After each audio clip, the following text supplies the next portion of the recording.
Şu arka taraftaki koltuğun elektriğin mevkinin her şeyini kessinler abi. Var mı? Öyle sefer öyle. Reis yanıyor. Dik çekti.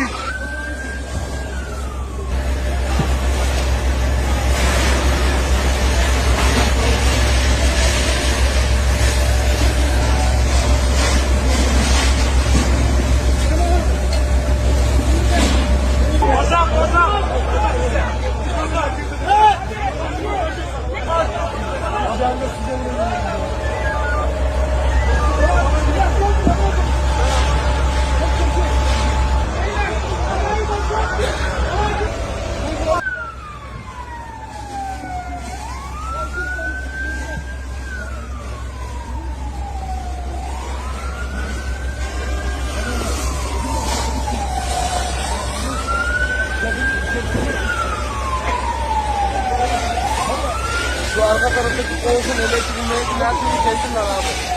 Var mı? Öyle sefer öyle. Reis yanıyor. Dik çekti.